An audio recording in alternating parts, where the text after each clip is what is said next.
The first time my brother stole from me, we were children. I was 9 years old. He took the $20 bill our grandmother had hidden inside my birthday card, then helped me search the entire house pretending he wanted to help me find it. That was Daniel. Charming enough to make you doubt your own instincts. Even when the evidence sat directly in front of you. My name is Margaret Ellis. I'm 62 years old, retired, and until 4 years ago, I believed blood loyalty mattered more than fairness. That belief nearly destroyed me. Because family betrayal hurts differently from every other kind. Strangers can disappoint you. Friends can abandon you. But when betrayal comes from someone who shared your childhood, it rearranges your understanding of love itself. Daniel was 3 years older than me. Confident. Funny. The kind of man who could walk into a room and make everyone feel important. Especially when he wanted something. Growing up, people adored him. Teachers loved him. Neighbors praised him. Even our father defended him constantly. Meanwhile, I was the quiet daughter. Responsible. Predictable. Invisible in all the familiar ways eldest daughters often become invisible. Actually, I wasn't the eldest. But emotionally, I carried that role anyway. Daniel created chaos. I cleaned it up. That was our family dynamic for nearly 50 years.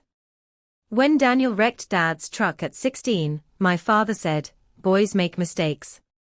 When I got a B in mathematics after studying for weeks, Dad asked, "What happened?" Different standards shape siblings permanently. One child learns accountability. The other learns immunity. And immunity eventually becomes entitlement. By adulthood, Daniel had mastered the art of surviving through charm. Failed businesses. Credit card debt. 2 divorces. A gambling problem nobody discussed openly. Every crisis somehow became temporary, because someone always rescued him. Usually Dad. Especially Dad. Our mother died when I was 34. Breast cancer. Aggressive and merciless. After she passed, something changed in my father. Not outwardly. He still worked. Still paid bills. Still attended church every Sunday. But emotionally, he became softer toward Daniel in ways that worried me. Almost guilty. As though losing Mum made him desperate not to lose his son too. That desperation cost him everything eventually. I lived 40 minutes away, in a quiet suburb outside Cleveland. Daniel stayed close to Dad physically, because close proximity made financial manipulation easier. At first, it seemed harmless. Dad co-signed a loan here. Paid overdue rent there. Covered temporary setbacks.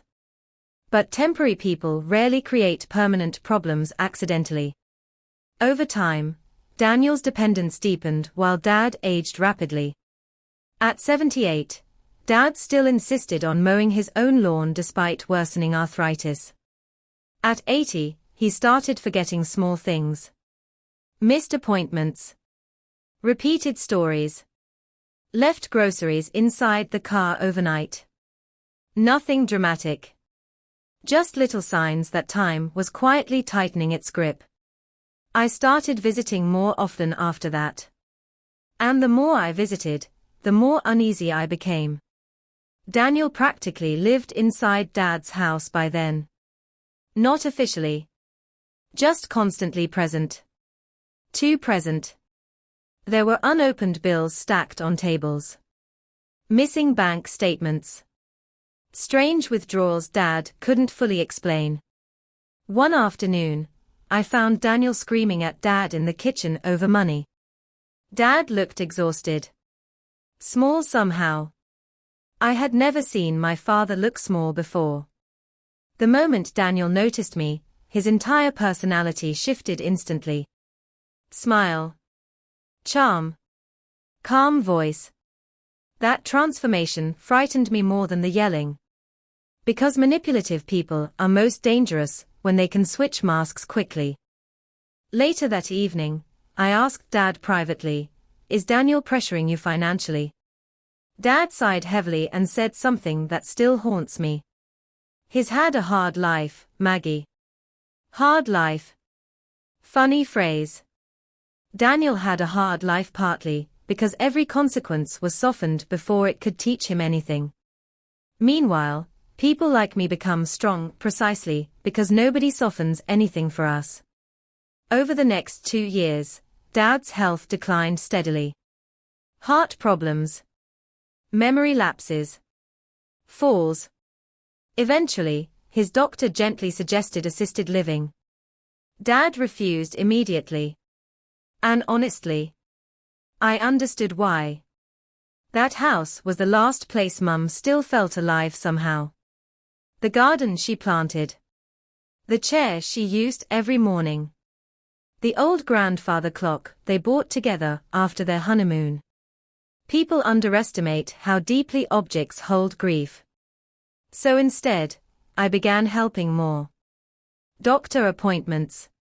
Medication management. Groceries. Cleaning. Meanwhile, Daniel continued orbiting the house like a man waiting for something. Then came the conversation that changed everything.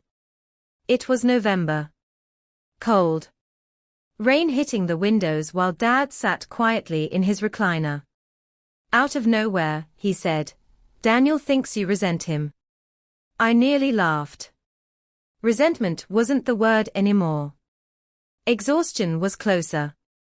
I asked carefully, "What exactly has Daniel been telling you?" Dad avoided eye contact.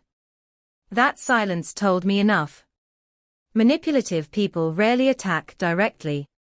They plant emotional poison slowly. Tiny suggestions. Subtle victimhood. Over time, the targeted person starts defending themselves against accusations never openly made. And suddenly, I understood something horrifying. Daniel wasn't just taking Dad's money.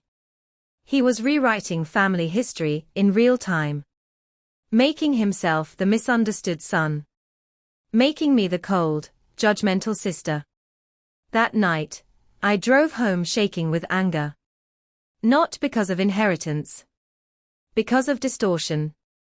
Because there's something deeply violating about watching someone manipulate a vulnerable parent emotionally. A month later, Dad fell down the basement stairs. The hospital stay lasted 12 days. During those 12 days, I practically lived there. Daniel visited twice. But somehow, during those visits, he managed to cry dramatically enough that nurses later described him as the devoted son. I learned an important lesson in hospitals. Performance often receives more praise than consistency. After Dad returned home, things deteriorated rapidly. His memory worsened. Some days he confused dates entirely. Other days he seemed perfectly lucid. And during that vulnerable period, Daniel tightened his grip. He started controlling visitors. Handling paperwork. Answering Dad's phone. Once, he even told neighbors Dad was too tired for company when Dad later claimed nobody had informed him visitors came. That frightened me deeply. I contacted an attorney privately after that. Not to fight Daniel. To understand how vulnerable elderly people could legally become. The lawyer asked one question immediately. "Has your father changed his will recently?" I didn't know. And suddenly, I realized how possible that was. The next week, I carefully asked Dad whether his estate plans were updated. He looked confused. Then uncomfortable. Finally he muttered, "Daniel helped organize some paperwork."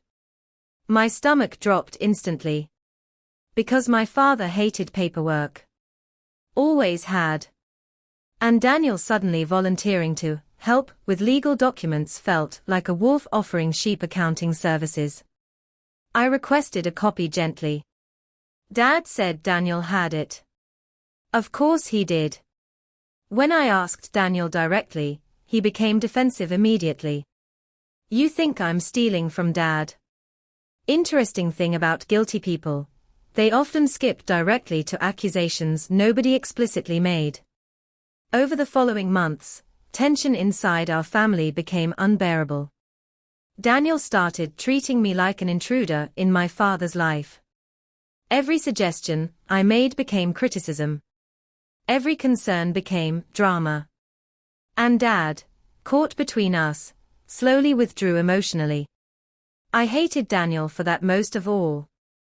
Because elderly parents should spend their final years feeling safe, not emotionally divided between their children. Then came Christmas. Dad looked frail that year. Terrifyingly frail. Halfway through dinner, he suddenly grabbed my hand tightly and whispered, "There's something important in the desk drawer upstairs." Before I could ask more, Daniel entered the room carrying drinks. Dad immediately fell silent. I thought about those words for weeks afterward. Then February arrived.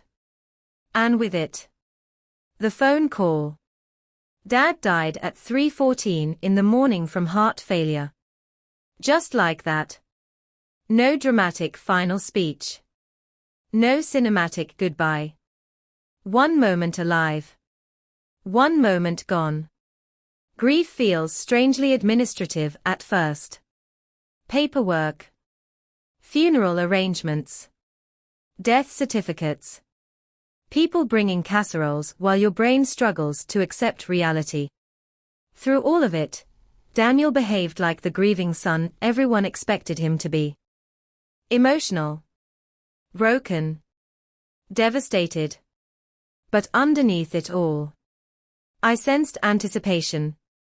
And 3 days after the funeral, I discovered why.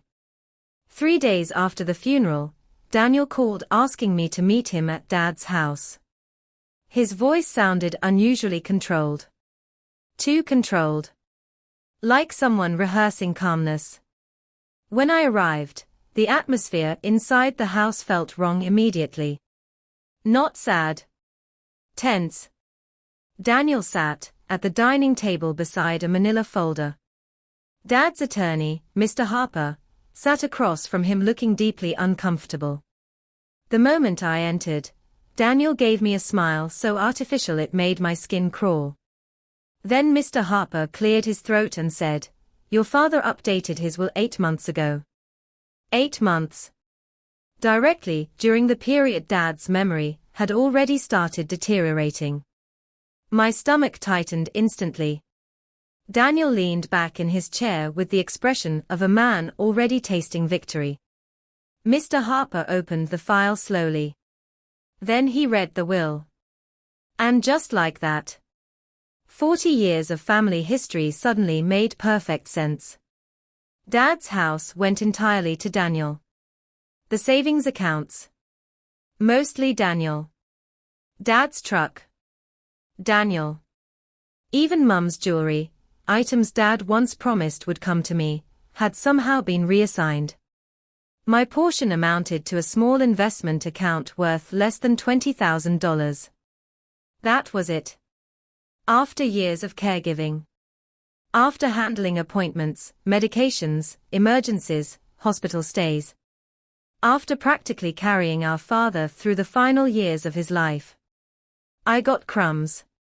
Meanwhile, Daniel inherited nearly everything. For a moment, I genuinely couldn't breathe. Not because of the money.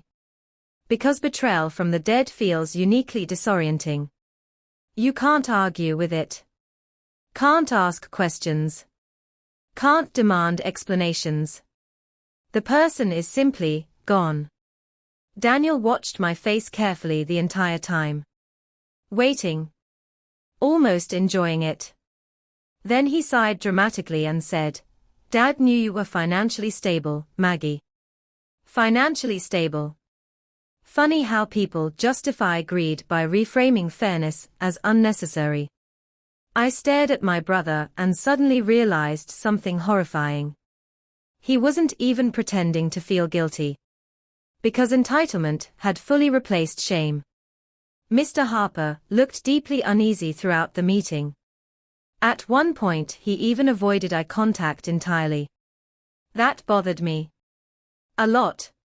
When the meeting ended, Daniel immediately started discussing selling the house. Selling the house. Our father had been dead for 72 hours. And already my brother spoke like a man reviewing inventory. I left before I said something unforgivable. That night I barely slept. Not because I wanted the money desperately. Because something about the entire situation felt contaminated. Wrong in ways I couldn't fully explain yet. Then around midnight, I remembered Dad's words from Christmas. There's something important in the desk drawer upstairs. The next morning, I drove back to the house while Daniel was out meeting someone. I still had a key. Walking inside felt strange without Dad there. The silence was unbearable. I climbed the stairs slowly toward Dad's study. That room still smelled faintly like his aftershave and old paper. For a moment grief hit me so hard I nearly forgot why I came. Then I opened the desk drawer. At first, I found nothing unusual. Pens. Receipts. Old photographs. Then my hand brushed against something taped underneath the drawer itself. An envelope. Small. Sealed. My heart started pounding immediately. On the front, in my father's handwriting, were 5 words. For Margaret only. My hands actually shook opening it. Inside was a handwritten letter. And another will. A completely different will. I sat there frozen while reading the first line repeatedly, because my brain refused to process it. If you are reading this, Daniel has probably already shown you the other version. Other version. Dad knew. Dear God. Dad knew. The letter explained everything. Months earlier, Dad had discovered Daniel pressuring him financially while subtly trying to manipulate inheritance discussions. According to the letter, Daniel repeatedly insisted Margaret didn't need anything because she was fine on her own. That sounded exactly like him. Dad admitted his memory frightened him during those final years. Some days he felt clear. Other days confused. And during one vulnerable period, Daniel convinced him to sign revised paperwork. But later, once Dad fully realized what had happened, he secretly contacted another attorney privately. That attorney created a second legally binding will. One Dad intentionally hid. My father wrote, "I wanted time to think clearly without pressure." Then came the sentence that broke me completely. "You were the one who stayed." I cried so hard sitting in that study, I could barely read the rest. Because for years I thought my father never truly saw what was happening. But he had. He saw everything. The second will divided the estate equally. Exactly equally.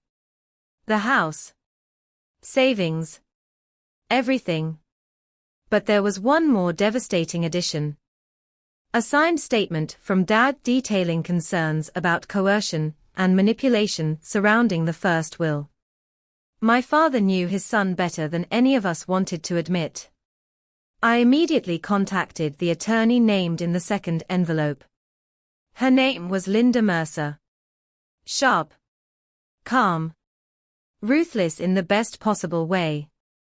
After reviewing everything, she said, "Your father anticipated conflict." Conflict. That word felt too small for what was coming. Because once Daniel discovered the second will existed, war began. I'll never forget his face when Linda presented the documents. Pure disbelief. Then rage.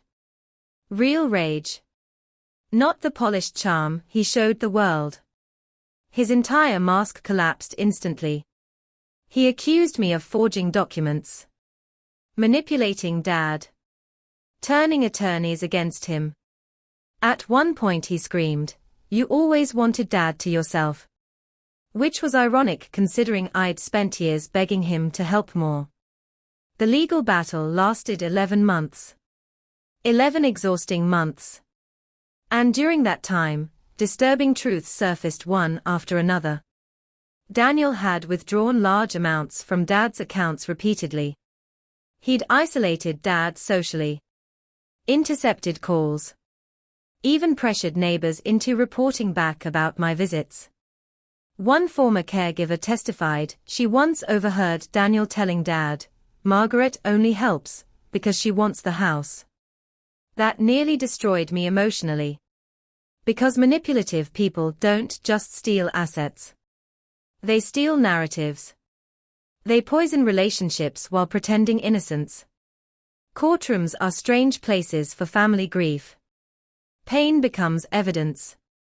Love becomes documentation. Childhood memories become legal strategy. Every hearing left me emotionally hollow. But the worst part? Watching people slowly realize my charming brother wasn't charming at all. Neighbors looked shocked. Church friends seemed confused. Because toxic people rarely reveal their true selves publicly until pressure removes the performance. And pressure was finally removing Daniel's. By month 8, even his own attorney looked exhausted. Then came the final hearing. Daniel arrived angry. Disheveled. Nothing like the polished golden son he'd played for decades. The judge reviewed everything carefully. Medical evaluations. Witness statements. Bank withdrawals. Both wills.